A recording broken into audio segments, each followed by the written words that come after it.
And all week, KOCO will honor and recognize the local groups doing important work with the United Way here in OKC. And this morning, meet Upward Transitions, a Metro nonprofit fighting homelessness and helping people get back on their feet. So let's welcome in, say good morning to Perrianne Pulliam. Thank you so much for being here, Perrianne. Thank you for having me. First question here, you all started in 1925. How has this fight of homelessness, making sure that people are able to get off the streets and into housing, how has it changed over the years? For Upward Transitions, it has changed dramatically. We began as Travelers Aid Society, providing travel assistance to people coming through Santa Fe Station. Back in 1925, times were very different, and we were working to connect them with their families in other cities to make sure they could complete their travel and that they had the things they needed while they were here in Oklahoma City. We still do that at Will Rogers International Airport with a volunteer group of about 30 people. But as Upward Transitions, we saw more need in the community and began assisting individuals, especially experiencing homelessness, by helping them regain their identity, retrieving birth certificates and state IDs, which will open doors to housing, employment, and many other services that they need to escape the homeless situation.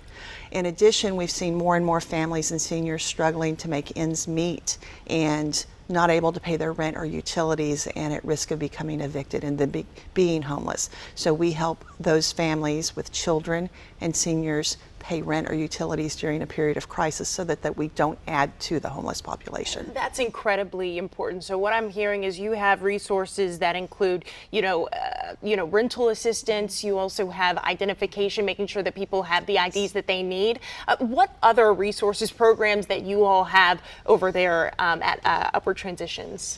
One of the big barriers that people experiencing homelessness or living in poverty face is transportation. So we provide assistance with transportation, especially to get to a new job.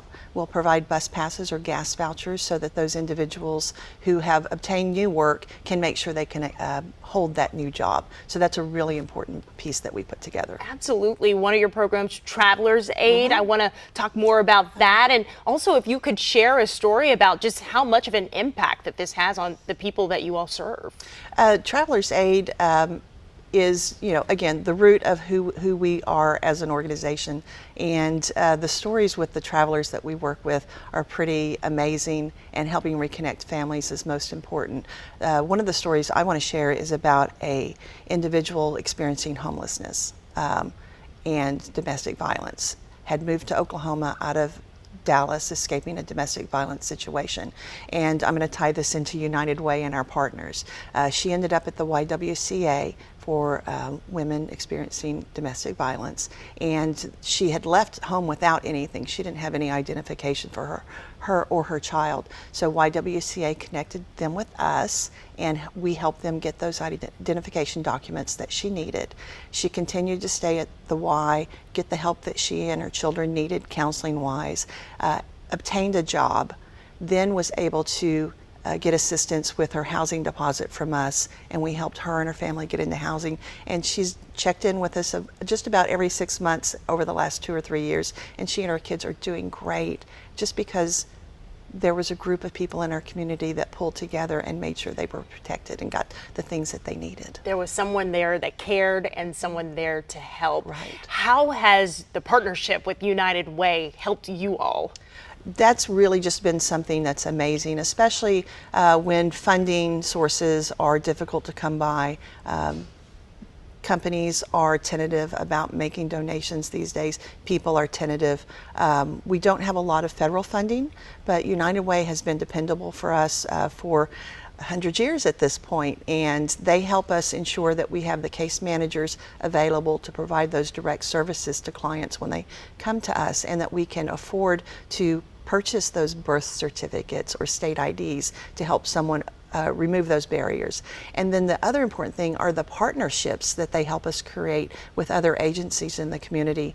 One of our largest referral agencies comes from the Homeless Alliance, and we actually have a case manager who goes there once a week to work directly with their clients so that they don't have to come to us. Because as I mentioned, transportation is a barrier. So if we can meet the clients where they are, that is amazingly helpful to the clients to get the work done that they need to do so that they can become productive again. Really quickly here, how can people continue to, support you all, donate? Where can they go online? Right now we're in the middle of the United Way campaign, so we would love for people to go visit unitedwayokc.org, see what all the wonderful opportunities are to participate in a workplace campaign, or donate directly, or even look at what's going on for the United Way Day of Caring coming up on November 7th. It's really a fun event, and Upward Transitions has the best Day of Caring event, I'm going to say.